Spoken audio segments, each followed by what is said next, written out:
back to the Right Corner YouTube channel. You are back again for the Zim political updates. What are Zimbabwean politicians saying on X, formerly Twitter? What is happening in and outside Zimbabwe?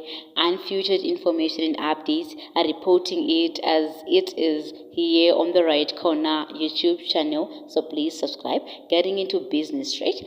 Following the renaming of the Sovereign Wealth Fund by His Excellency President Mnangagwa, public concerns are still growing over Zimbabwe's controversial and mysterious Sovereign Wealth Fund, now curiously renamed as Mutapa Investment Fund, effectively becoming an opaque behemoth of super parastatal empire which is not subject to state procurement laws, parliamentary oversight or public disclosure amid fears that it is a post-election grant looting practice project for President Mnangagwa and his relatives, friends, and cronies during his last term on office. A recently elected main opposition party Citizens Coalition for Change, Mount Pleasant MP Fadzai MAHERE, also a lawyer, has written a brilliant, cutting-edge and insightful analysis on Mnangagwa's Mutapa Investment Fund, showing that the project is clearly unconstitutional, unlawful, dodgy, opaque, and murky, with looting on an industrial scale as the underlying motive. Let's get to see what Fadzai MAHERE wrote. Fadzai MAHERE, Zimbabwe's Sovereign Wealth Fund, what Mr. Mnangagwa has done and why you must be worried. October 2nd, 2023. Introduction. Historical accounts of the decline and collapse of the Mutapa state offer a cautionary tale for Zimbabwe's Sovereign Wealth Fund, ironically renamed the Mutapa Investment Fund by Mr. Mnangagwa in an unconstitutional statutory instrument on the 19th of September 2023. The origins of Zimbabwe's Sovereign Wealth Fund can be traced back to a mining sector policy study conducted in 2012 that recommended the establishment of the funds to drive long-term investment, leveraging on mining, natural and other resources that would anchor inclusive economic growth and development. Zimbabwe is reported to hold the largest lithium deposits in Africa and the 5th largest in the world. The country is also home to the world's 3rd largest platinum deposits, along with large deposits of other high-value mineral resources like gold, chrome, coal, and diamonds. Pursuant to the recommendation in 2014, Zimbabwe's parliament created the Sovereign Wealth Fund of Zimbabwe, whose operations fell under the Sovereign Wealth Fund of Zimbabwe Act. The stated purpose of the fund was to make secure investments for the benefit and enjoyment of future generations on Zimbabweans, to support the development objectives of their government, including its long-term economic and social development, to support fiscal or macroeconomic stabilization, and to supplement government revenue.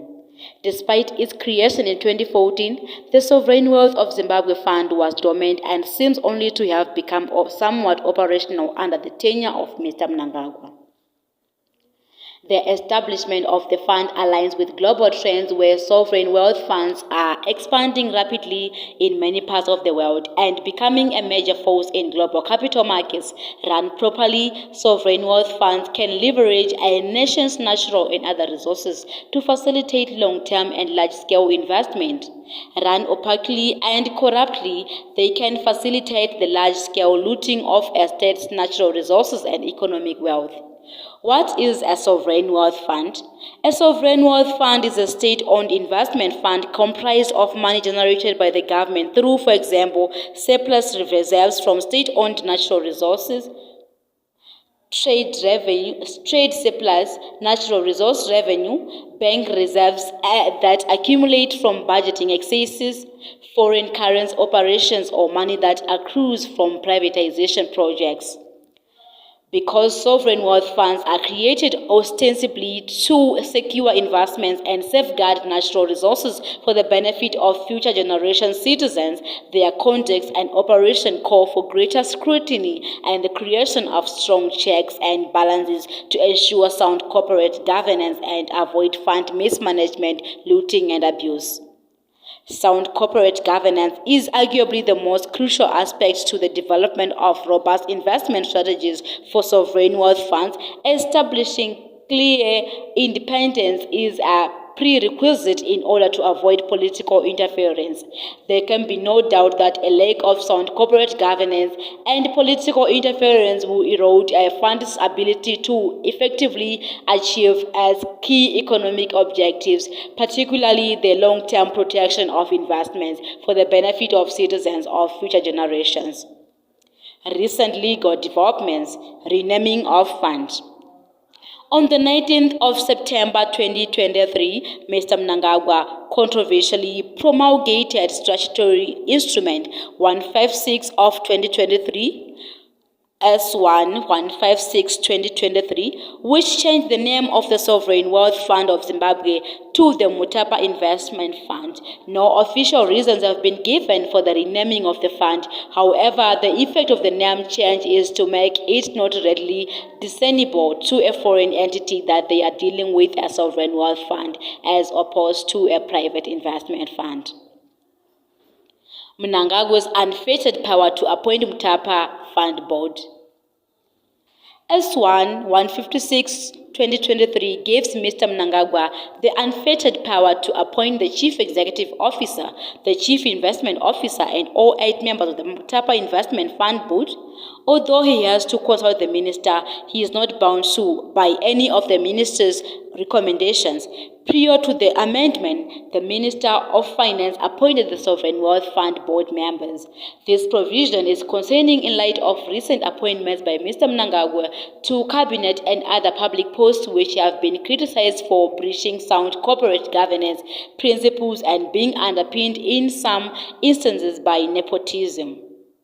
The lack of independence of the fund and the limited, if non-existent, checks and balance on an already powerful executive head increase the potential for looting and abuse of state resources.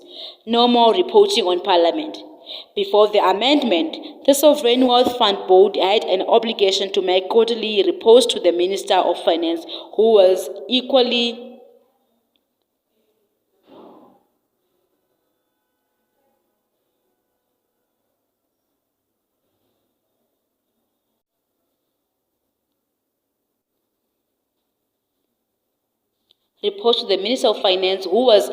obliged to table the fund's reports before Parliament. However, S1 156/2023 has taken away the obligation to table the board's reports before Parliament.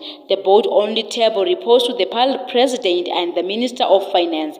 This removes all pretense of public scrutiny over the fund's operations and investments.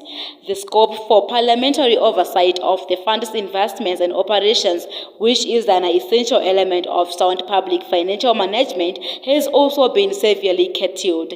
The risk is that looting and abuse of the fund's assets and resources will be hidden from public scrutiny. Government shares in key companies now vest in Mutapa Fund. The shares held by the government in a number of gazetted companies now vest in the Mutapa Fund. There is no need for any formal share transfer. The transfer is by operation of law. The company secretaries of the affected companies have 21 days to do the necessary company secretarial work to give expression to the new ownership structure. Companies whose government shares will now fall under the Mutapa Investment Fund include Deford Mine, Zupco, Kuvimba, Silo Investments, GMB Commercial Arm, the National Oil Company of Zimbabwe, the Gold Storage Commission, Petrotrade, POSB, Net1, Cellular, The National Railways of Zimbabwe Holdings and NRZ Limited, TO1, Seeds, Zimbabwe Power Company, Powertel, Allied Timbers, Telecel Zimbabwe, Air Zimbabwe Industrial Development Corporation, COTCO, AFC Limited, and Wange Colliery. Mr. Mnangagwa has the unfettered power to add and remove companies to the list and when he pleases, when he pleases. The effect of putting all the companies under one roof is to create a super parastatal whose conduct and operations are not subject to public procurement laws, parliamentary scrutiny, or disclosure to the public. This offends the stated objective of the fund, which is to preserve national assets for the benefit of future generations. Members and employees of the fund sworn to secrecy. Members and employees of the fund sworn to secrecy. S1 156/2023 prohibits members, employees, or agents of the fund from disclosing any information relating to the affairs of the fund. This further impairs access to information and undermines transparency and accountability over the fund's investments and operations. Free and unrestricted transfer and externalization of foreign currency. S1 156/2023 allows the funds to transfer forex pertaining to investments made by the fund into and out of Zimbabwe without restriction or delay. This exemption is arbitrary and capricious in light of Zimbabwe's stringent exchange control laws and currency regulation that apply to all other sectors, especially the private sector. The potential for the abuse and externalization of forex through this vehicle looms large. Why must you be worried? Recent amendments to the Sovereign Wealth Fund of Zimbabwe Act by Mr. Mnangagwa ought to concern all progressive Zimbabweans because they are unconstitutional, violate mandatory principles of public financial management, particularly transparency and accountability, and leave the door wide open for mass looting of state assets and natural resources. This is the opposite of the state objective of Zimbabwe's Sovereign Wealth Fund, unconstitutionality. The most concerning feature of the recent purported amendment to the Sovereign Wealth Fund of Zimbabwe Act by Mr. Mnangagwa is that it is unconstitutional in a number of ways. As a starting point, the amendment was introduced by way of a statutory instrument which violates Section 134 of the Constitution. The said section prohibits the enactment, amendment, or repeal of legislation by way of a statutory instrument. Only Parliament can make, change, or remove laws. It is no answer to this charge that the statutory instrument was gazetted purportedly under the Presidential Powers Temporary Measures Act. This statute itself offends Section 134 of the Constitution. In the event of a conflict, the Constitution is supreme. It follows that Mr. Mnangagwa's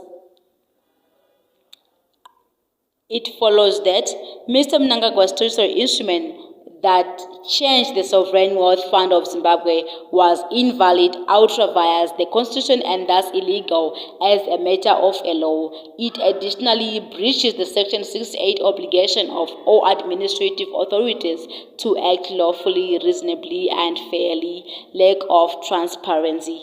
Mr. Mnangagwa's illegal amendment to the Sovereign Wealth Fund of Zimbabwe Act through S1 156 of 2023 further violates the constitutional principles of public financial management enshrined in Section 298 of the Constitution. Section 298 states that in all aspects of public finance, of which the management and conduct of a state-owned and controlled fund is one, there must be transparency and accountability. This provision was violated when Mr. Mnangagwa proceeded to exempt the Sovereign Wealth of Zimbabwe Fund from the purview of the Public Procurement and Disposal of Public Assets Act through the promulgation of General Notice 1546 of 2023. No explanation has been given, nor can a valid one exist as to why the Sovereign Wealth Fund would be exempt from public procurement laws that exist to ensure that public procurement and disposal of public assets are effected in a manner that is transparent, fair, honest, cost-effective, and competitive. Another looting gimmick: the unconstitutional exemption of the fund from the mandatory provisions of public procurement legislation and the speed with which the illegal amendments were enacted have given rise to the criticism that the illegal amendments are designed to facilitate looting and to evade public scrutiny of the fund's operations, investments, and the sale and disposal of its assets. There is a real risk and possibility that the assets and entities held by the fund will be sold without the benefit of public or parliamentary scrutiny, or the necessary checks and balances necessary to ensure sound corporate governance and prevent abuse. Conclusion. In conclusion, Mr. Mnangagwa's unconstitutional changes to the illegal framework of Zimbabwe's Sovereign Wealth Fund signal a new era of predatory looting of state assets and natural resources by Mr. Mnangagwa and the illegal Mutapa Mafia. He will personally appoint Zimbabwe, a country reeling under 49% extreme poverty, triple-digit hyperinflation, and an annual loss of $2.2 billion to illicit financial flows, cannot afford for its resources to bleed further. It behoves all institutions of the state with a mandate to oversee corruption and poor public management, including the Auditor General, Parliament, the judiciary, the media, and the general citizenry, to speak out against this illegal conduct and ensure, with a mandate to corruption oversee, to ensure that this latest unconstitutional enactment is reversed. If this is not done, billions in state resources will be lost once again and without any accountability or disclosure. This was Fadzai Mahere, as she stated in response to the renaming of the Sovereign Wealth Fund to Mutapa Investment Fund. Fadzai Mahere posted on her X account that Mutapa Investment Fund. What is the Mutapa Investment Fund? What is a sovereign wealth fund meant to be? What has Mr. Mnangagwa done to it? Why must you be worried about it? And she posted a link to the WordPress where she wrote the information, the response to the Mutapa Investment Funds by His Excellency President Mnangagwa.